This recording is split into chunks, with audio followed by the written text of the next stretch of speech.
Welcome to Turning Tuesday. I am Reese, and this week I am turning a piece of oak that was given to me from Sid. So Sid gave me a couple of pieces of wood, and the end result of that is going to be the SIDuction Collection. Now Sid is one of my mentors, and I respect him wholeheartedly. So when he gives me a piece of wood like this, I have no choice but to expand my bounds, because I'd never done a square bowl before, and I wanted to respect him as a mentor by doing something new and challenging myself. And so what I'm actually going to talk about this video is not the process itself, but what I believe the learning journey is. And I believe it's similar for everyone. And at any stage through your learning journey, you can hop off and stay at that level, or you can have a drive and a desire to grow. So I first noticed this with photography. So I am a trained professional photographer, and I really enjoy taking photos. And so photography for me started when I was fairly young, and I had a El Cheapo, I think it was a $25 film camera, and I'd go around taking photos. I'd enter them in a local show, and then phones came out, and next thing you know, they've got cameras, and I found myself falling out of love with photography because it was just too accessible. I got together with my now wife, and she was also a photographer. And so she was using proper cameras and taught me. And so she got me back into it. So she taught me the basics of photography. I didn't understand it because I literally had a point and shoot film camera previously. So she taught me everything that I needed to know to get started on my journey.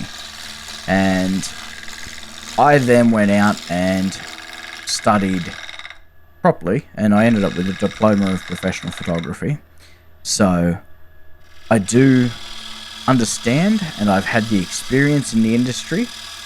And so I got to a point where I didn't feel like I was growing anymore. And I realized that I'd come to a point where I didn't know what I didn't know. And so originally it was easy because I knew I didn't know much, and then I got to a point where my confidence was high and I thought I knew, and I quickly learnt that I didn't. And so I joined photography clubs. I started getting critiqued through judges, and I started understanding the art form, not just the technical skills.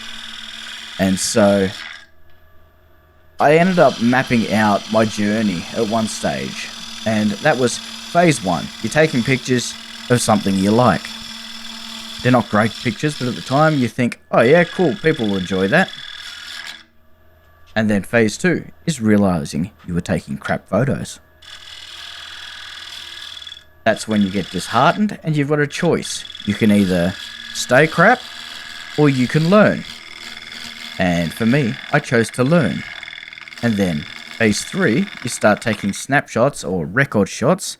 And so they're really nice, they're technically perfect, and you start getting confident because all of a sudden your photos are up another level. And then you realize that your photos hold no real meaning. They were just a point in time. They've got no underlying message. They've got nothing that really holds true. And so you start playing with different styles of photography. And I got into astro. I got off aperture priority. I went into manual. I started really fine tuning. I fell in love with black and white photography and high contrast. And then I got into long exposure, and then I got into astrophotography, and it just sprawled out into all kinds of other things. And then I got to a point where I needed more feedback. And so I started trying to find that. I got to a point where I wasn't learning anything new by watching YouTube videos. I got to a point where I wasn't learning as much as I thought I could. And so I moved into teaching. And when I moved into teaching, I realized that the ability to articulate what you've learned and try and help someone else see the way that you see, and that doesn't mean you see things right, it's just the way you see. And so being able to articulate that gives you a stronger understanding of everything you're doing comparatively to where you were. And that alone takes you up another level. And so each level you go through, at any point you can stop and go, I'm happy with where I'm currently at. But you have to know, there's usually another level. Now I've gotten to a point with my photography where there's probably more levels I can go to. I could probably go and study art itself, and I could go further. But I'm at a point where I'm happy with the proficiency of my photography, and I don't feel like I need to go further with it. And so, while I can pick up almost any camera and be able to get the settings right and nail the shot almost every time, I don't feel like I need to go out any further with it because I'm at a point where I'm happy. Now, in saying that, I've now started to think back on my woodturning journey, and I believe the same pattern emerged where I started turning, I was enjoying it, but I wasn't turning very good things. And I got to a point where I couldn't see what I wasn't seeing, and that's when I ran into Sid. And so I stumbled across his videos, and all of a sudden I realized, hang on, I know some of the towns that he's mentioning here. And then I realized, hang on, he lives in the same town as my sister. And so we ended up reaching out to each other, and Sid managed to take me on as a mentoree or a mentee, whatever the word is. I'm not that smart. And so I've been working really closely with Sid, and I've been starting to understand turning at a better level. And I would like to think that I respect him enough, and he sees my progression and my growth as a turner, which is absolutely down to his guidance. I would like to hope he sees that as respect to him as a mentor. Because if I continued to turning crap items, or I made dangerous turnings, or I was doing things that were just ridiculous, and they just look shit, then I would expect him to absolutely rip me a new one. And I would expect that from anyone. Now, you're sitting here watching this on YouTube. If you've got years of experience and you're a turner and you don't like the way I'm doing something, I genuinely want you to reach out and provide constructive feedback. If you see something that is not right, if you see something that is dangerous, if you see something that you think I shouldn't do, I want to hear about it. Tell me about it. I want to grow. Without hearing about it, I can't grow. Because I am at that point where I trust myself, I trust my tools, I trust my lathe, and I understand the patterns that I'm turning. And so I get into my habits, I go into autopilot, and if I'm not receiving accurate feedback, then I'm not going to continue to grow. And so I genuinely need that feedback. And I'm glad that I do have Sid, because he is happy to provide that feedback. I don't want people blowing smoke up my ass of, oh, that's really nice. If they see something that they think they'd prefer, if they see something that they think I could have done safer or better or more efficient, I want to hear about it. Because I genuinely want to grow as a turner, as well as providing quality content for people. Because I'm enjoying what I'm doing. I'm enjoying the videos I'm making. I'm enjoying the pieces that I'm turning. And I only ever want to get better. And I cannot get better if I don't get the feedback.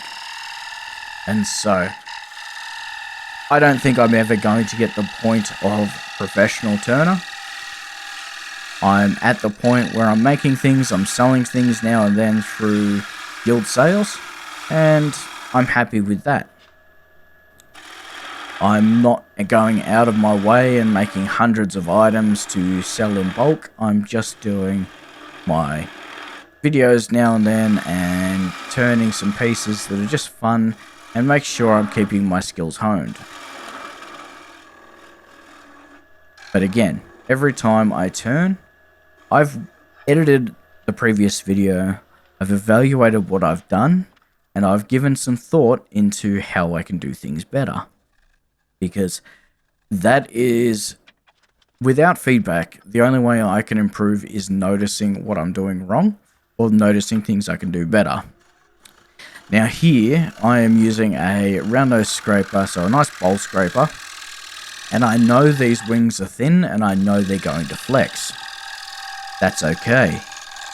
Because I'm not trying to get the wings perfect. I'm trying to get them more even and spare the amount of sanding I have to do after the fact. Now, I did run a risk here of potentially breaking off one of these wings, or multiple of these wings. But I was also very gentle with my tool. And all I'm doing here is just giving it a gentle scrape.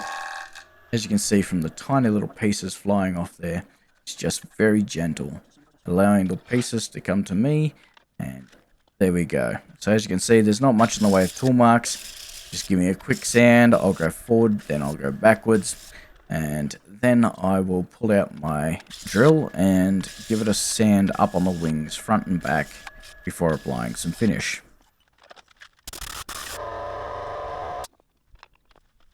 So, back into my rant about progressing as a turner. I've been at the point most of my creative life where I am willing to hear feedback, because I know other people out there have more experience than me, and I know their feedback is probably genuine. And so I really enjoy hearing proper feedback because I want to improve, and I believe it also shows respect to the people giving the feedback, because there's a lot of people out there with a lot more experience than what I've got on the lathe and turning items, and so I will always listen to the feedback. I may not always incorporate it straight away, but it's always sitting there in the back of my mind as feedback received. So it is going to be there, I am going to think about it, and I am going to find ways to incorporate it properly. But I will not discard it. And so thank you very much for watching. Thank you for your feedback. I really hope you've enjoyed watching this, because this was a fun little project to make. And yeah, thank you, Sid, for the wood. The SIDuction Collection, Part 1. If you're still watching and you really enjoyed this, please like. If you want to see some of my other videos, then please have a look. And if you're not subscribed, then please consider it, because I do try and do weekly videos, and not normally as ranty as this. It's normally talking through the process.